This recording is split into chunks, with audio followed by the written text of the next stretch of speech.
Hello, everybody, and welcome back to another episode of 161st and River Yankee Podcast. And today, we're going to be recapping the series against the Brewers. Meant to do this last night, and then got caught up in doing other stuff, and then writing my recap article, which went out last night. I do both in... Oh, thank God. I do both in visual, audio, and I do also in form of articles on Substack. So if you want to follow me on Substack, look up my name and the same underscore there. It's the same as on Substack. So let's start with opening day. So I know opening day was almost a week ago at this point, but here we are. There we go. All right, so opening day. Lineup was kind of a normal-ish lineup. I'm going to edit this because you guys can't see this good enough. The lineup was actually not bad for opening day. I know a lot of people didn't love Wells leading off, and I'm like, I just don't get why. I think Wells leading off is fine, but a lot of Yankee fans were very against Austin Wells leading off for whatever reason. So here's the updated layout. Wells led off, and Wells led off with a home run.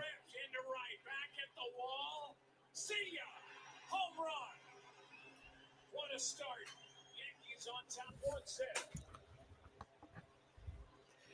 All right, so Wells leads off with a home run, and then later on in the second inning, Anthony Volpe comes up, and this is the call, and I'm going to reference this call later on in this episode.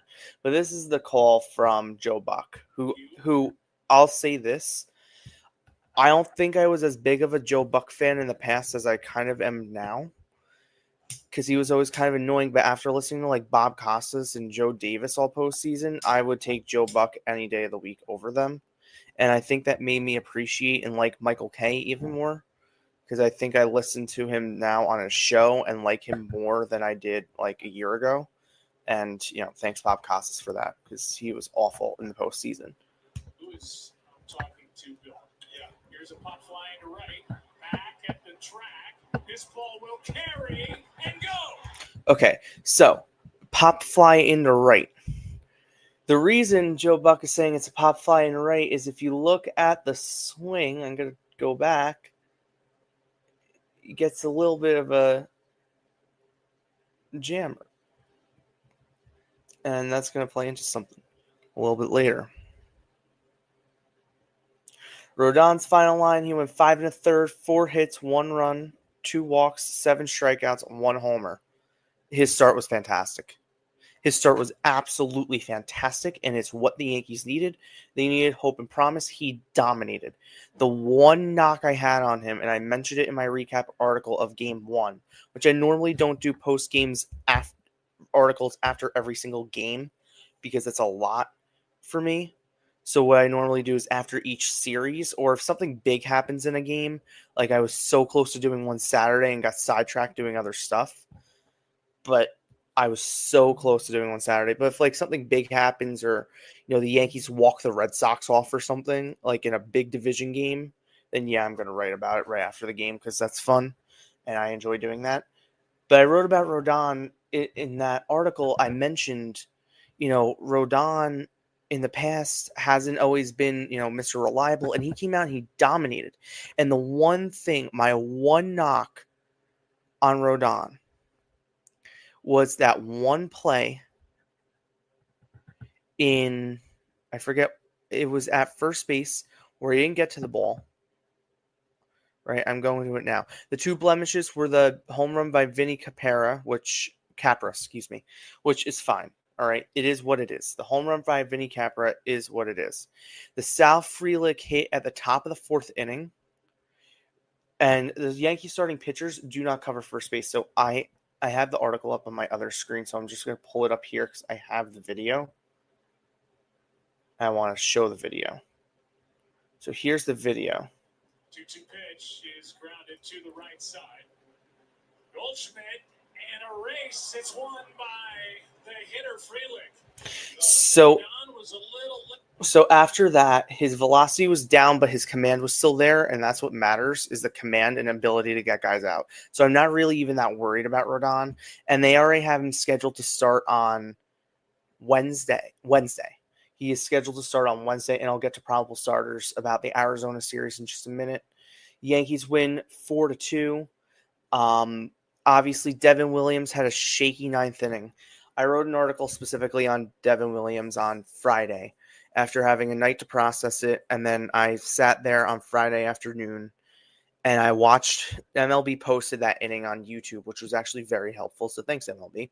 I sat there and watched that whole inning back to see, what exactly, transpired, his attitude on the mound, all that sort of stuff, and really just refresh myself with what happened.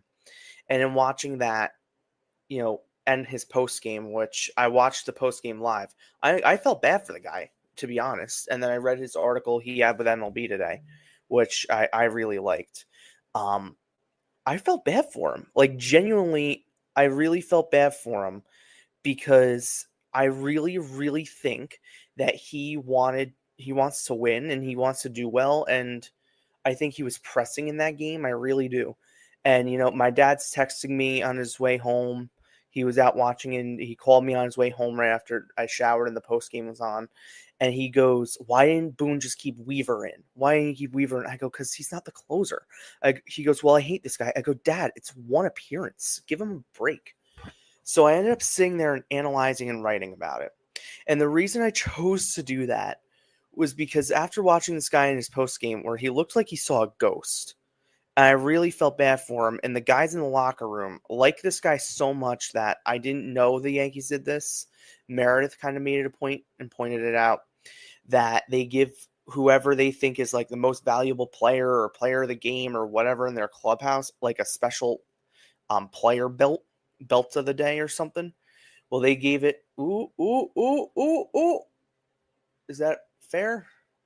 Is that foul? Where's that? The Met game's on in the background. No, I'm a Mets fan. Mets hater. But, he looked like he saw a ghost. I actually kind of felt bad for him. And we know, obviously he blew the save the last game of the year for the Milwaukee Brewers against the Mets. He didn't blow this save. And the way I kind of processed it, and I know there were guys on the whole time, the way he got out after walking the bases loaded, he gave up a sac fly and then struck out the next two. And as he kept going and building the pitch count, his command got better. And that's what I like to see. His command got better. And he seems like he has the attitude where, he literally said today, it was butterflies. There were a lot more emotions in this save than any other because I'm facing my old team. Those are my friends. We have great relationships. Well, now we can evaluate. They're gone. The Brewers are done. We're not seeing them again. We're probably not going to see them in the playoffs if they continue this trend of giving up double-digit runs every day. So I don't think we'll ever see them until next year. So this is gone. This storyline of the Brewers, I want to make the impression, is gone. He made the impression. He got the job done. Because we all know that if Clay Holmes was put in that situation, Clay is probably blowing the save. And Williams handled his adversity. He, got some hard contact really quickly. I know a Yankee stat page put out they barreled up two of the balls and never in Clay Holmes' career. Okay, fine. Every pitcher pitches very differently. That happens. He still got the save. They still won the game.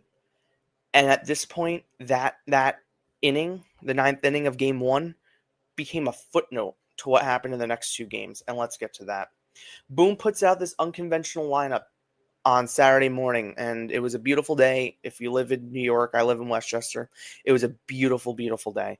So I was home. So I went outside with my family. I'm like, all right, let's go outside. I was doing some cleanup. I brought a TV outside because I'm like, okay, it's such a nice day. I'm going to watch this game outside. I brought everything out, my stuff. I'm sitting there. Boone puts out this lineup, and I'm like, what the hell is this? Goldschmidt, and I understood because they're facing Cortez and they're facing a lefty. So I understood it. And I'm like, Reyes over Peraza. All right, let's see. I didn't hate it. I actually wrote an article literally the second I got outside of, okay, I don't hate this lineup. this is a very good lineup, actually, because it's going to allow, Nestor's going to have to face these guys in order. There's a lefty balance. Judge hits lefties very well. Obviously, lefties hit lefties better. So, obviously, Bellinger has good numbers. Jazz has good numbers. What did they all do? They all took him deep. Jazz didn't take Nestor deep. But most of those guys, Wells took him deep. Bellinger took him deep. Obviously, we all know what happened in that game. So I wrote about how this would work, and, well, it worked all right. So Fried, who I'll get to his start. I don't know if I did post his final line, and I'll talk about it in a second. So this is the home run onslaught of the first inning, because I was trying to get all the clips, and my phone was going nuts because my TV was a pitch behind. So my phone's going nuts that they're hitting these home runs. I'm trying to compile all the home runs to post on social media. So I'm like, screw it. I don't know how many they're hitting in this inning. I'll get them all in one clip. So this is what this is. Low key, nice catch by the bullpen guy.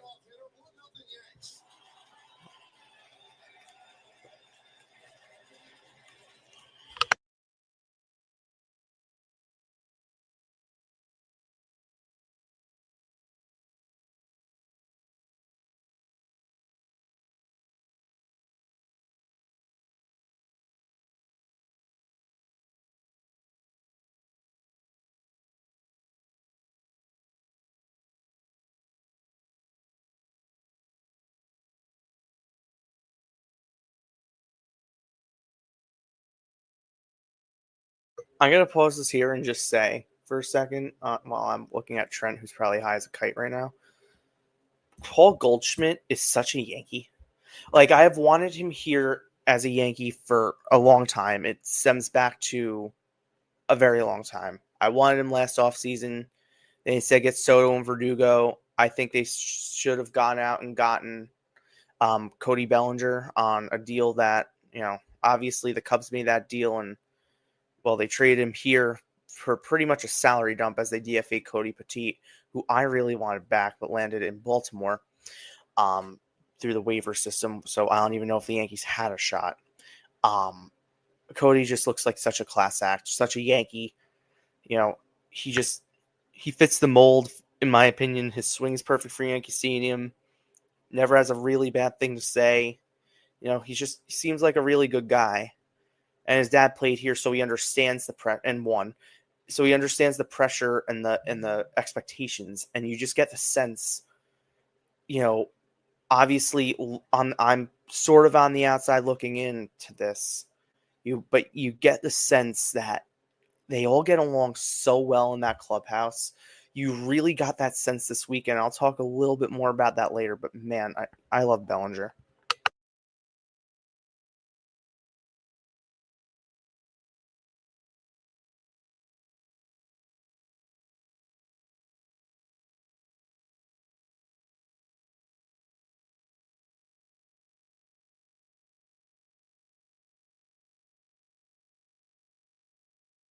Has that landed yet? Like, it was such a mammoth shot.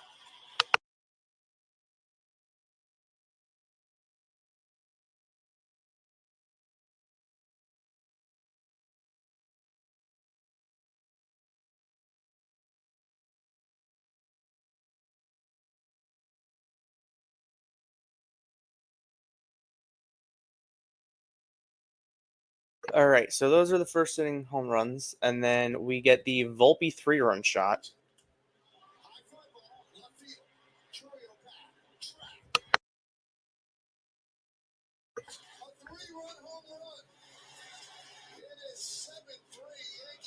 All right, so when he refers to the bat worked, well, if you're a Yankee fan, you're on social media, which I think everyone on here right now, is from Twitter, in some capacity, whether you're on my personal or my business. Thank you for joining. Yeah, you may have seen all this talk about torpedo bat or torpedo gate or bat gate or whatever the hell you want to call it. Let's call a spade here. The Yankees did nothing illegal. I currently have an article coming out, I think Wednesday. I have to send it to IBWAA, so they'll publish it for me. That's a special one I do once a month for them, about these torpedo bats. When this all came out, I'm like, you know what? I got to do it on this bat. So I'm like, you know what? Let's do this. So I'm putting the finishing touches on that. I think it's done, but I need a break from writing. So I'm doing this instead because it's fun. These torpedo bats are not illegal, like at all. They are fine, and they've been used for years. The only reason they're getting attention right now is because, number one, the New York Yankees are using them, and number two, everyone's saying bombs.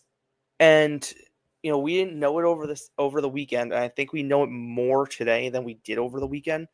I think the Yankees hitting these is more of a reflection of Brewer pitching than it is of Yankee hitting. Not to say that the Yankees are not good.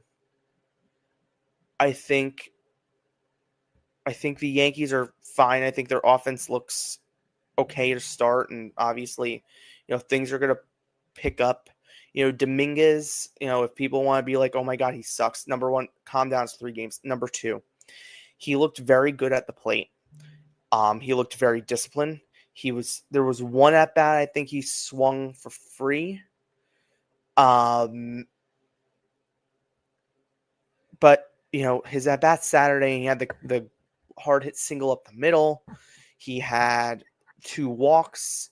I think he had a strikeout that should have probably been a walk. There were a couple of those in the series. There was the Volpe at bat yesterday late that should have been a walk, and they ruled it a check swing strikeout, and there was no way he went. But there was that. Now, I wrote in my article recap, let's talk about the ugly as well from this game. The errors. The Yankees had 5 errors in this game. You want my brutal opinion? I think the Yankees should not have had 5 errors in this game. I think the Yankees should have had 3.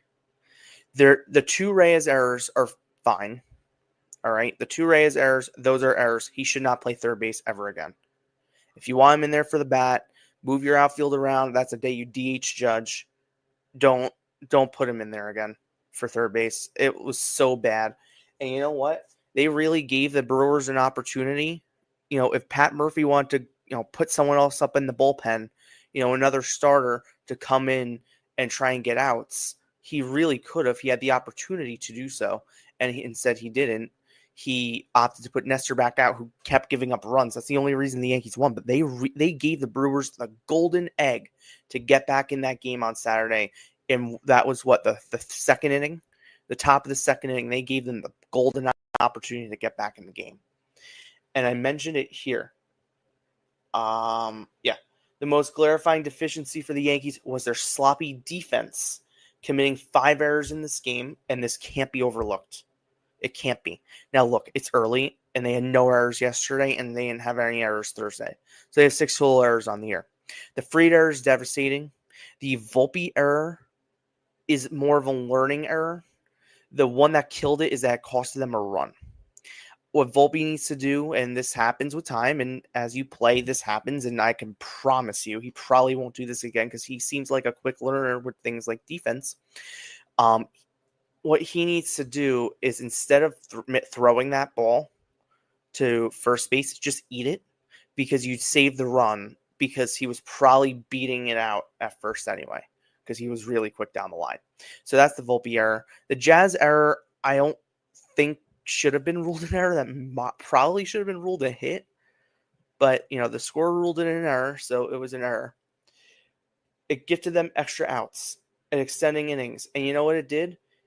It kind of ruined Max Fried's day. 4 2/3, 7 hits, 6 runs, 2 of them earned. Okay, the walks, not a lot of strikeouts. 94 pitches, that's why Boone hooked him early. All right, so the ERA doesn't look horrible. Hold on, I should have the full screen of that. Do I? Yeah, here. Here's the full screen of that. Fried's outing wasn't awful. And, if people want to say what they want to say on social media or on the radio, Fried did not pitch that bad. The reason Fried couldn't go further in this game is because the Yankees kept fucking him with the errors in the second and third innings, where they're throwing balls away and giving extra outs. That's why he got screwed. He only gave up 2 runs, but he actually only gave up 2, not 6.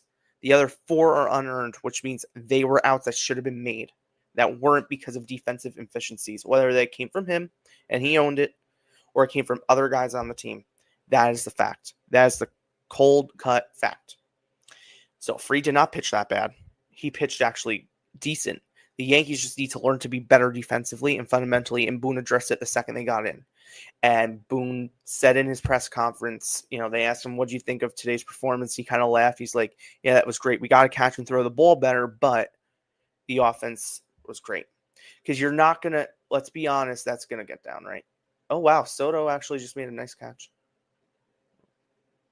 That's a nice catch, actually. Ooh. Of course, you can fucking play defense for them. Why not? Here's the Judge Grand Slam, which the bases were loaded and Bellinger hit the infield single, and I looked at my parents, at my mom. I go, the Judge Grand Slam right now is going to feed families. This is before it happened, and I get the notification. I'm like, yes. You just had the feeling he was going to do something special.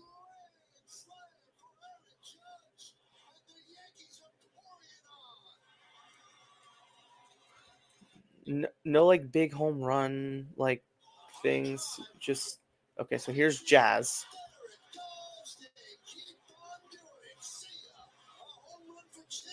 I love Jazz. He's just such like a down to earth guy. Like if anyone follows him on X today, he was kind of like getting at people on X today, and I thought that was hilarious.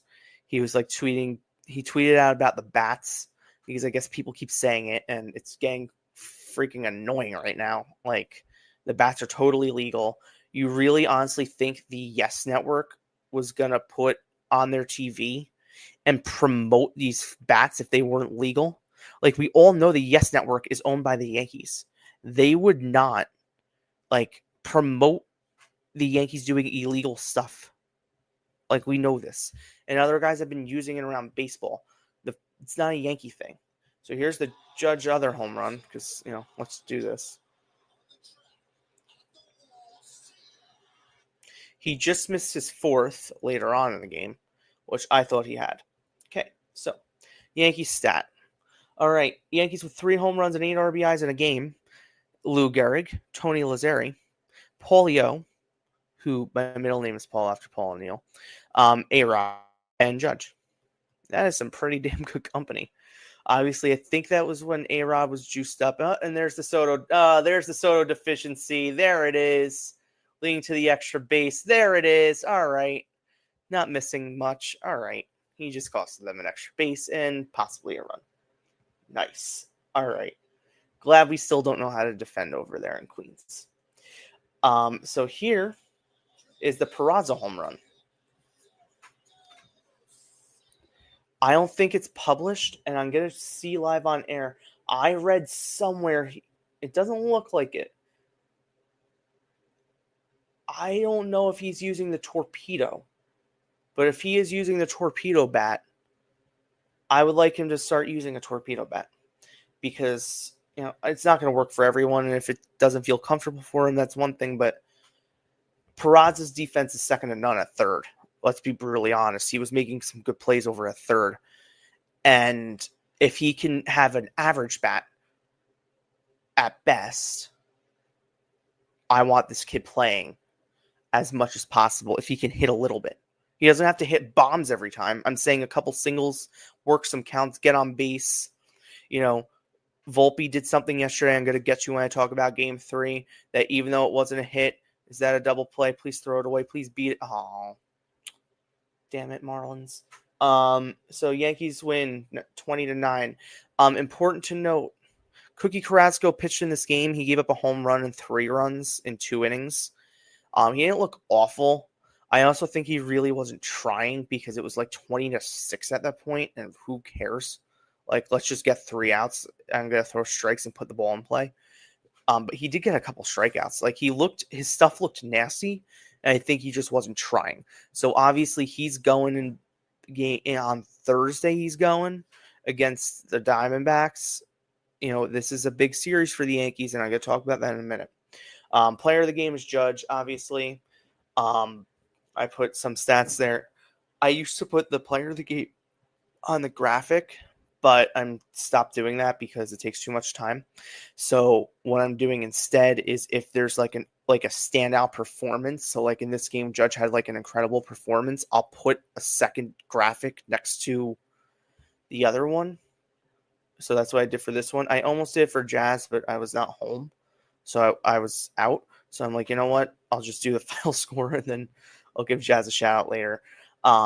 Yankee lineup yesterday, they did it because of the reverse splits, and man, it worked. So Judge has zero interest in the new torpedo bats, and I put this quote in my article. And Judge doesn't need a torpedo bat, as in the first inning. So this led to the intentional walk of Judge for the rest of the game. Whether it was intentional or unintentional, they kept walking him. Ben Rice. Jesus. Ben Rice has looked fantastic in spring and in games. He's had 3 games. He has 2 games. He has 3 hits. All of them hard hit. He has a double, a home run, and a single. He's looked really good. I've liked the at-bats. I've liked what I've seen. Now, they've only been as a DH. So defensively, we haven't seen anything from him yet. I'll be curious to see what we see from him. This is Jazz.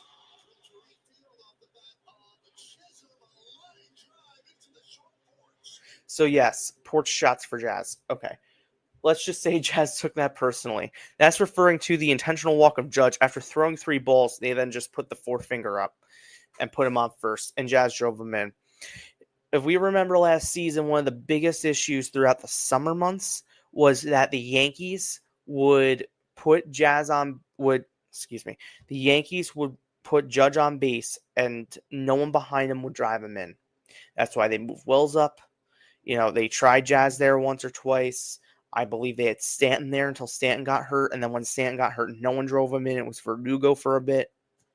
They put Jazz there, and you know what? It makes sense having a lefty behind Judge, whether that's Bellinger or whether that's Jazz, because what they can do is, especially in Yankee Stadium and Steinbrenner Field, is take advantage of the short porch and right and hit home runs like that are not home runs anywhere else.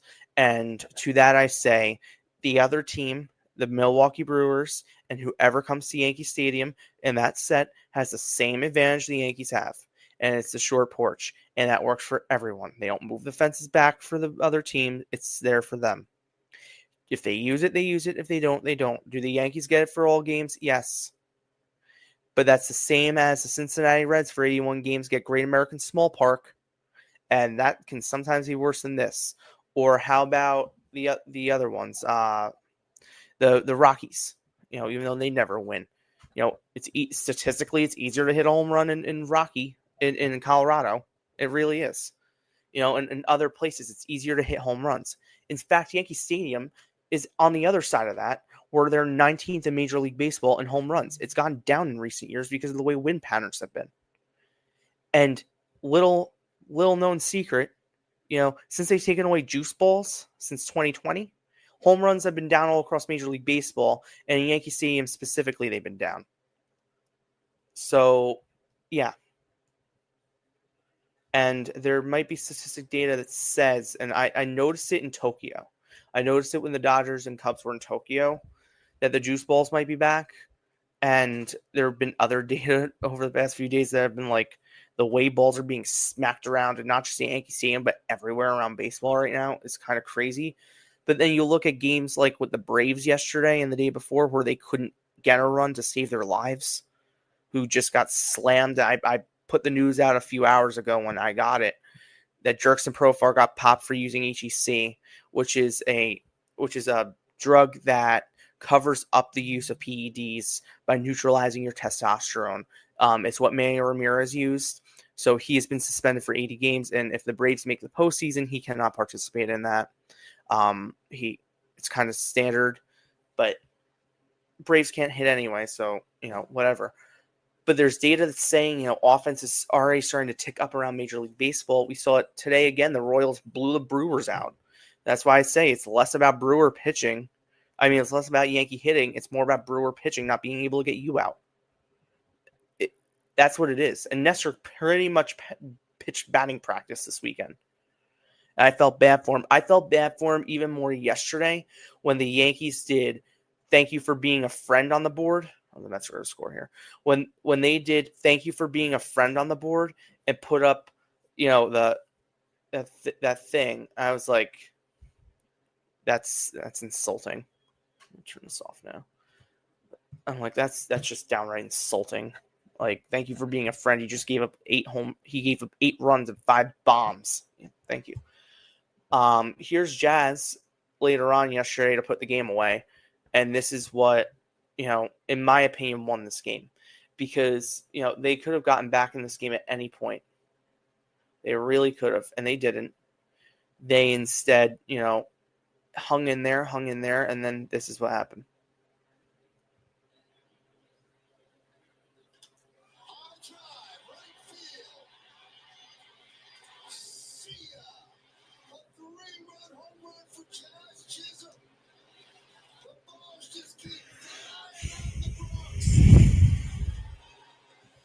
They were flying. It was great because and other people disagree with me, and you have the right to have that opinion. But I believe that offense in baseball is such a great thing, and there needs to be more of it in baseball. I don't think there's enough offense in the game. So that's my take on that. As I turn the Met game off. All right, so the Yankees win 12-3. The Yankees, if we check in with our division standings, are first in the AL East. This lead, the Baltimore won today. I think Tampa Bay's off. Wait, no, they're not. They can't be off. I think they're on my TV. Are they playing Pittsburgh? Yes. Tampa Bay's playing Pittsburgh. And it's currently 0-0 in the Tampa Bay-Pittsburgh game. But they play today. Baltimore beat Boston. So Boston's 1-4. Rafael Devers struck out in almost every at bat. He's only put the ball in play once. It was a weak ground ball.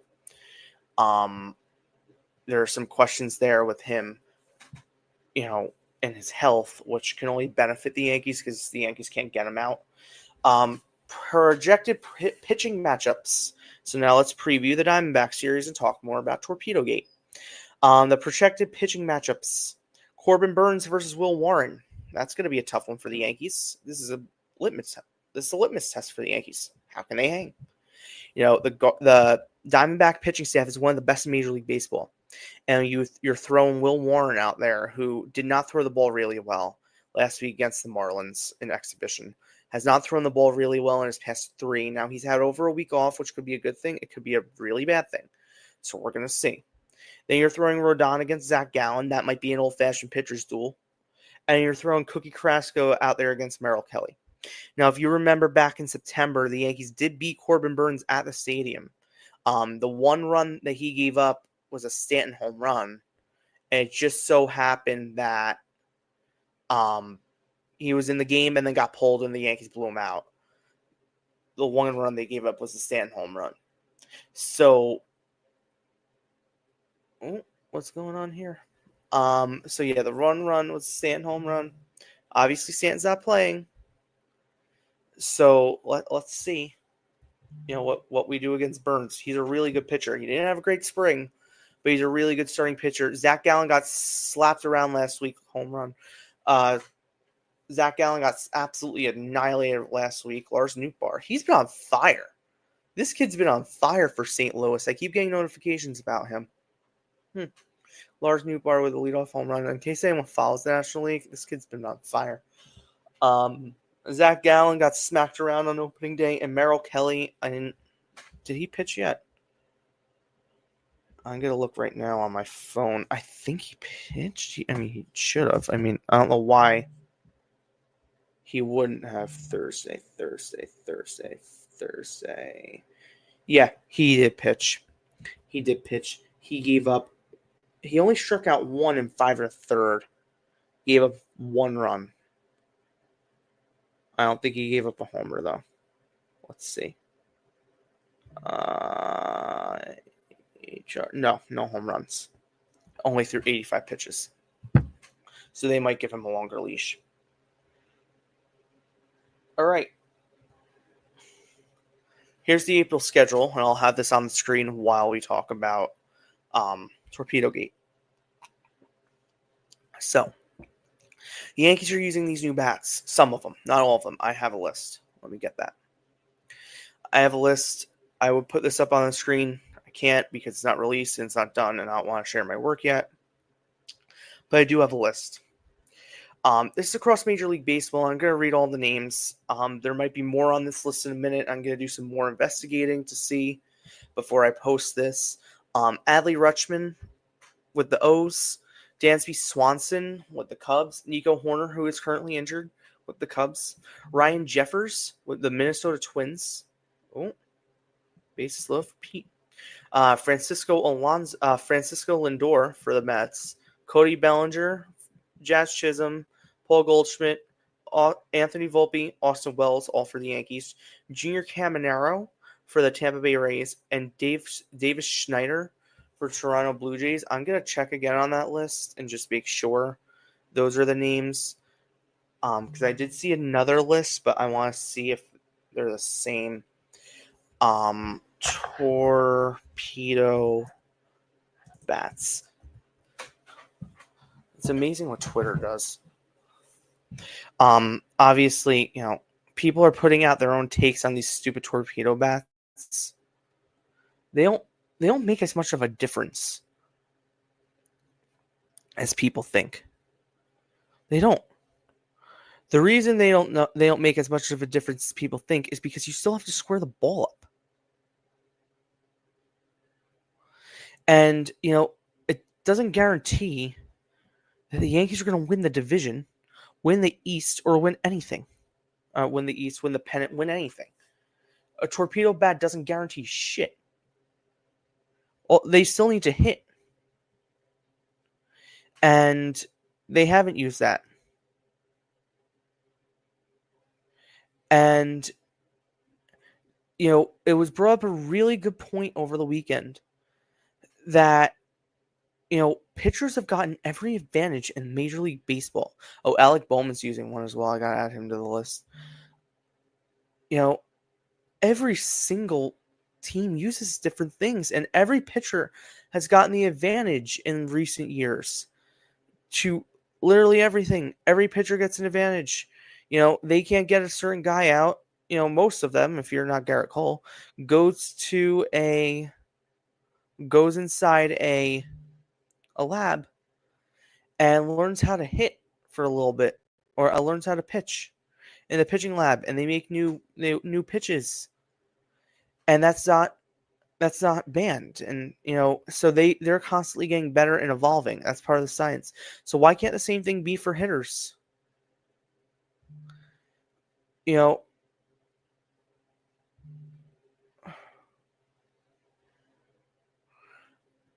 The Dodgers the Dodgers aren't using the bats. No one on there. And who cares? The Yankees are not cheating. The Yankees wouldn't have debuted this if they thought they were cheating. Because every bat that you use in a game has to be approved by the Major League Baseball before you use it in a game. That's how it works. So for Taylor McGill, or whatever the fuck his name is, to go out there and pretty much slander not only the Yankees, but Major League Baseball as a whole, saying that, if any other team did this, oh my God, Bartolo Colon tweeted out, I wonder how many home runs I would have hit with a torpedo bat. That's kind of funny. So for Taylor McGill to sit there and slander on social media the Yankees and Major League Baseball because the Yankees just get away with everything, because that's how that works. No, that's not how baseball works. That's not how games work. The Yankees don't get away with everything. Okay, the Yankees have been fined the Yankees were fined in 2018 for, using the replay room, which most teams were, but, not to the extent of Houston or Boston. They were fined like $1 million or something. Yes, they've used resources. I'm not saying they're perfect. I'm not going to sit here and pretend. that they're perfect, because they aren't, and we all know it. Oh. Pete Alonso hit a grand slam. Oh.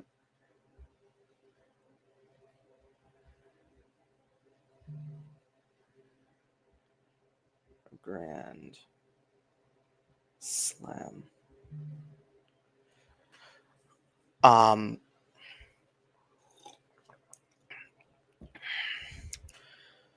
It doesn't prove anything, and at this point, these stupid bats, if it helps guys, it helps guys. Lindor has not had a hit this year, and he's using one of these bats. Lindor has not been paid. Lindor hasn't had a hit this year. Other guys aren't hitting, with that, and that's what people just see that the Yankees put up so many runs, and it happened. So the Yankees put up so many runs over the past few days in offensive onslaught. The Yankees didn't do anything wrong. And for people to go around saying the Yankees are cheating, no, they're freaking not. Every other team uses them. Get with the program and get better and use them better and use your resources better. That's what I'm going to say on those torpedo bats. And how dare McGill and the Major League Baseball should fine him for saying what he said, with pretty much calling out baseball and the integrity of baseball because they give preferential, in his opinion, favor to the Yankees, and that's blasphemous, and they don't do that, and we know they don't do that. Sorry that you guys couldn't throw a pitch this series. My apologies. Sorry none of you could pitch today. Sorry that Jake Bauers currently has the lowest ERA on the team. I didn't realize I did that. I didn't realize the Yankees did that. So I'm going to leave it there. Recapping that series. The Yankees have a litmus test this week going in, with Arizona coming to town. This could be awesome for the Yankees. Oh.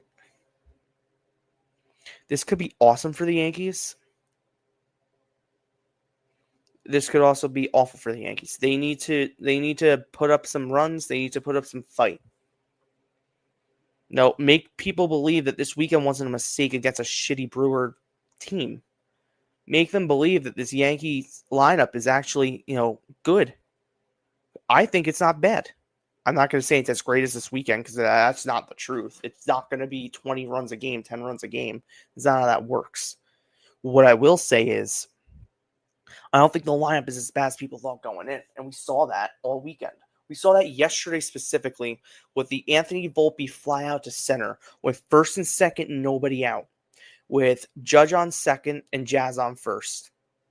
Jazz had a single that Judge couldn't advance to third on because they were going to throw him out. Or did they both? I think, was it the walk? Let's see. I don't want to give misinformation. I can't remember if it was walk but it was before that inning, and that was great. I loved that. Nope, not that one. Okay. Yeah, it was walk single. That's right. I was right. Walk single. Then Volpe flew out to center. And Judge tagged up and went to third. Jazz tagged up and went to second. That changed the whole trajectory of the inning. Changed the whole trajectory of that inning. Because then you get a wild pitch to score Judge and advance Jazz to third. Then Austin Wells hits a scorching ground ball that was gloved by the second baseman. There was no shot in hell they were getting Jazz at home, so they threw it to first, and it was another run. That was to make it 7-3. So it was still a save situation at that point, essentially. So by playing small ball, putting the ball in play, you just manufacture 2 runs. So you know what? Volpe might be batting like 130 or something right now. It was a 380 flyout. It was on the track. Okay, he's batting 167 with 2 home runs, 4 RBIs, but an OPS of 953. Yeah.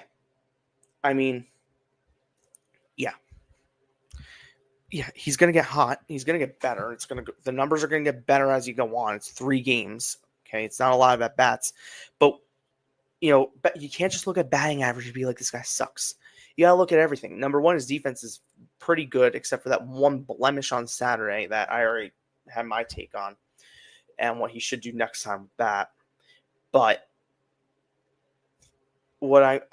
putting the ball in play, you get rewarded for it. And by him putting the ball in play in that spot, he got rewarded for it. He puts the ball in play, flies out to center, you advance your runners, boom, boom, takes him out of the double play. It allows 2 runs to score on Brewers' mistakes because the pitcher, who was it? Tyler Alexander. Oh wait, no, Jared Koning couldn't throw a pitch. He just kept dirting pitches all game. So yeah, that's what I'm gonna say about that. Litmus test for the Yankees. Obviously, I would like to see a little bit more out of Dominguez. I like the at-bats, but I want to see some hits. I'm not saying homers. I'm saying hits. Singles and doubles. That's what I want to see. Homers are great. I want to see hits. I want to see him get on base. I want to see work walks. I want to see, he almost dropped the ball yesterday, and he kind of smiled because he didn't do it. He also didn't chase after a ball that should have been caught, but no harm, no foul. It didn't score a run, but that could have scored a run. Let's try and hustle a little bit more. And it was also, he was playing back and had a 95% catch probability. We'll figure it out. The Yankees keep pulling him early in the game because they don't want him to make a negative impact so early. So that trend might continue if he's not DHing. They're against righties all week, so he's probably going to be in left for the next 3 games. He's probably only DHing if they see a lefty, because then they can put Trent out unless they put Trent out just because, if I'm them, I'd put Trent out in the Gallen game because he played them in that division. Burns floated around everywhere. I would put Trent in games 2 and 3 maybe, because maybe he can get some good swings on them. I'm not Boone, so I don't know. But I'm going to leave it there. So thank you so much for watching. Subscribe. Follow me on social media. Follow me on Substack to get up to date with articles, breaking news, and much more. And let's go Yankees.